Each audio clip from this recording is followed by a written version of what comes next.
Our story started about 7 years ago.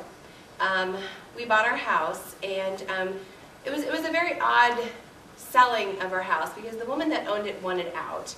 And the first offer we gave on it she took, which was like $9,000 less than the house was set at. So we were ecstatic, of course.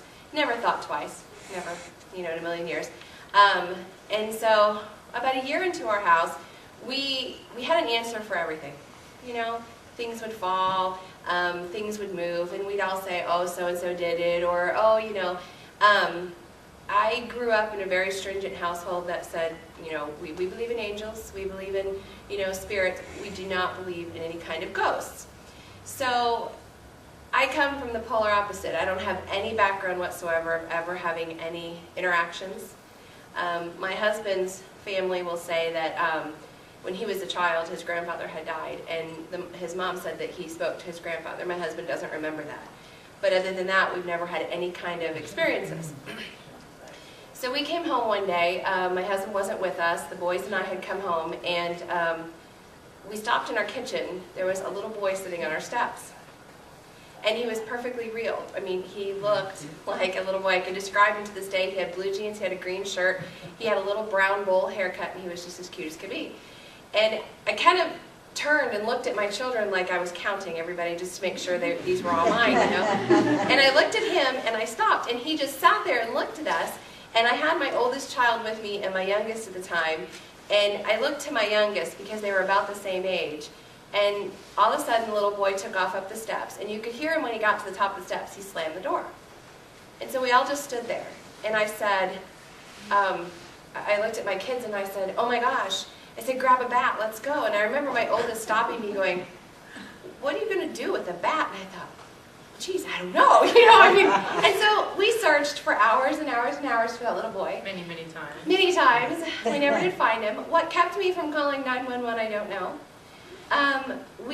Our house is very, very big, and we have, where our attic, we changed into bedrooms and stuff, you can go in the walls, and so I sent my children in through the walls. And poor kids, I probably never should have done that, because there's like rusty stuff in there, but nails. It was not traumatizing, I promise. But we looked for that little boy for a long time, and we never did find him.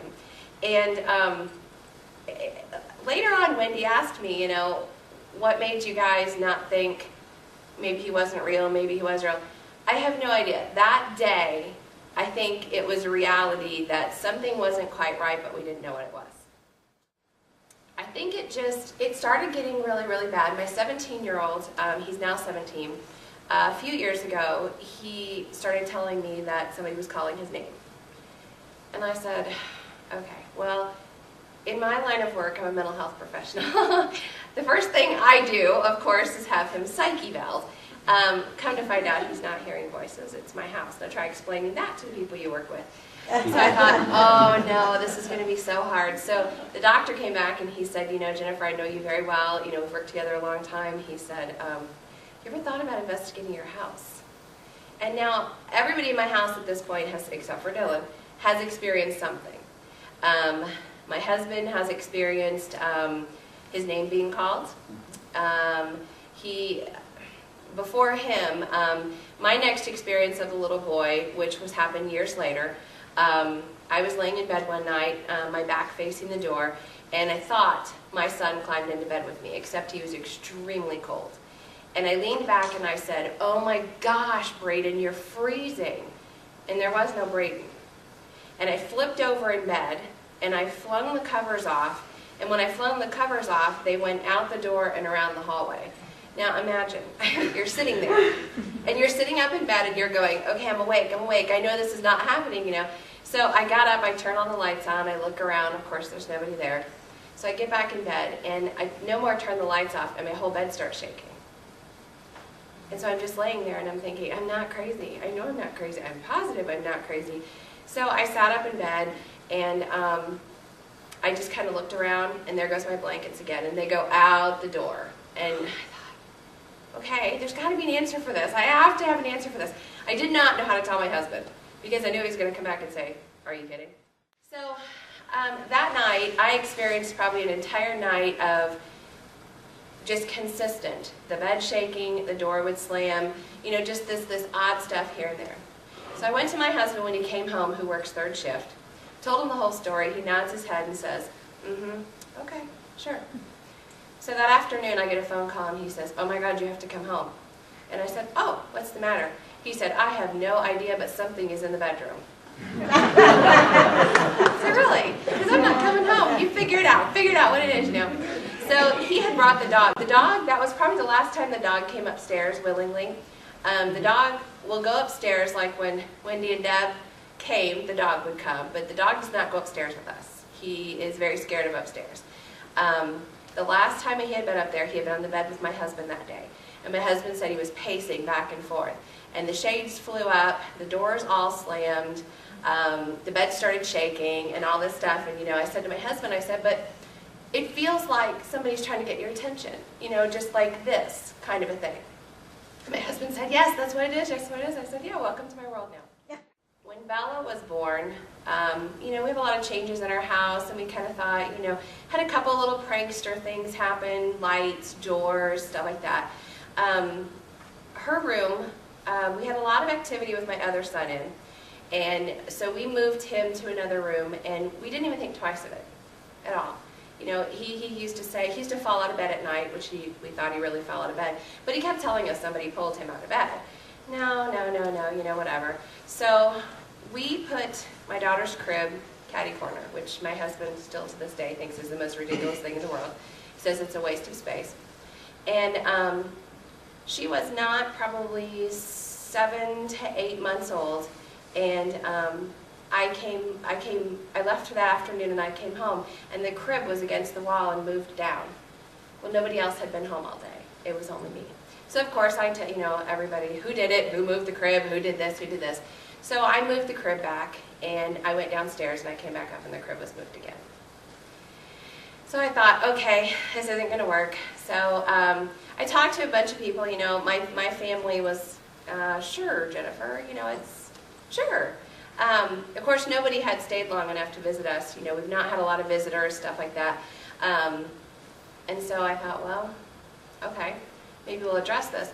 Well, when I opened the door to exploring the possibility of anything being paranormal, all I knew as paranormal is these movies. Everything's got to be evil. So I kept saying, it can't be this, it can't be this, it can't be this, because everybody portrays it so evil. And we don't feel it to be evil. So I thought, okay, I'm going to do this. So I called the library, and I said, okay, I said, I'm going to tell you what, I said, I have a big criteria to fill. I don't want crazy people. I don't want people to think I'm crazy. And I want somebody to respect my house, my boundaries, and my beliefs. And she said, oh, I have the person for you. And that's how I met them. I invited one of my sons to come here today, and he says, well, I don't want to talk about it. I live it every day. And I started laughing. I thought, wow, I didn't think about that, you know. And so in every room in our house, I think every child has experienced something. But the cool thing about it is we're not scared. And I think that, you know, and I have to give thanks to the ladies in here too, because I think that they came in to educate us, to help us realize that it's not what the TV portrays. It's not all about that. We have never seen any of the movies. I don't bring any of it into my home. I don't bring in anything that has to do with scary, you know, paranormal or anything like that. Just because, A, I want my children to sleep at night and not with me. And B, I just feel like if you open that door, it's hard to understand what's real and what's not real. And so, even when the commercials come on, I notice all my kids' heads go under covers. It's not because they're scared. It's because it's something we don't want to think about. You know, I have a child who stands up in the end of her crib and she talks to something in her closet, and the first thing that they put on those movies is that baby in the crib, you know? And I'm like, I hate this, I hate this. And I think that's the biggest question that people ask us is, why do you guys stay? And I always say, is there another option? I mean, A, do you have a house in this town that can fit all of my children in their own bedrooms? You know, B, can I afford it? You know, and you can't just leave. And so in the investigations, you know, we did find a lot of history that we didn't know, and there's still a lot of history that we're still kind of like, there's gaps here and there that we're not quite certain of. The lady that we bought the house from, she won't talk to me. I have no idea why. She just doesn't want to talk about the house. But nothing, I don't want to say nothing all the time. The majority of the time, it feels odd, scary to us. It's just, we live with a little boy and an older gentleman. We call him Clarence, and we call the little boy Bob. We don't know if Bob, that's his name. We just called him Bob from day one because we didn't have a name for him, and it seemed odd to refer to him as the little boy. So we named him Bob, and Bob lives in, my other son, the one that wouldn't come because he lives it every day, he lives in Dawson's bedroom. And I think he's very happy in Dawson's bedroom. Dawson's a unique kid all his own, but you know, I can't imagine being a kid dealing with it. I have a hard enough time being an adult dealing with it, but when my sons experience stuff, it's hard for me to say, okay, and not want to go fix it, and not want to take it away, and not be able to change it. You know, because for a while, Bob would shake my son's bed. He would, you know, turn my son's lights on and off, and then he would like to open the door and shut it, open the door and shut it, open the door and shut it. And my son would be in his room yelling, "Mom, make him stop," you know. And that's a hard thing as a parent to deal with. What most he likes about lights is your bathroom. She has an auto thing to where you can even turn it on off, and he'll still make them come on and off and flash and See, he has seen that. He just doesn't want to admit it. It's a sensor in the bathroom, and you can turn it to off, or you can turn it. But see, Bella and the dog can't set the sensor off because they're not tall enough. And so you'll just walk by, and it'll go on, and it'll go off. And so they have sat outside and videotaped it on their phones just to prove. And I'm like, you guys don't have to prove it's me. My oldest, he's had a couple of senses where he's been scared, but not scared enough not to sleep down there. See, if there was a gentleman at the end of my bed tugging on my pajamas, I would not go back to bed. So when my son says to me, well, you know, he was sitting on my step staring at me. He had one incident where he came to me, he has a futon. We had a couch at the time down in the basement. He has a man cave in the basement. Loves his man cave is what he calls it. And so he had a gentleman that was sitting there, but the gentleman had, correct me, no arms, no legs. Yeah, he had just a body and a head. A head, and what was it? Didn't he have a hat on? I don't know. She listened a whole lot better than I did. It freaked me out. You know, here's my son saying it, and we're all sitting there, and he's like, you know, he has no arms and no legs, and I'm looking over at Wendy and Deb, and I'm like, what does this mean? You know, and to explain what the possibilities could be made me feel so much better because I'm looking at it as, oh my gosh, is my kid crazy or is he really seeing something? Described it perfectly. And then later on, he said, you know, when he would move across the room, the gentleman's head would move towards him, back and forth. And I said to my son, are you scared? No. Oh my God, why aren't you scared? I'm sitting here shaking, and my husband's looking over me going, and I'm going, why aren't you scared? And he said, I don't know. And so I'm like, I don't know either. So, you know, we all go down there, we investigate, we don't find anything, and it's just like, now what do I do? How do I talk to him? So I told him, I said, well, next time you see it, ask him what he needs. He's like, okay. I mean, I think that we've been able to use humor, and I think that's helped. I think it's helped ease everybody's minds, but I think the biggest question people ask is, why do you stay?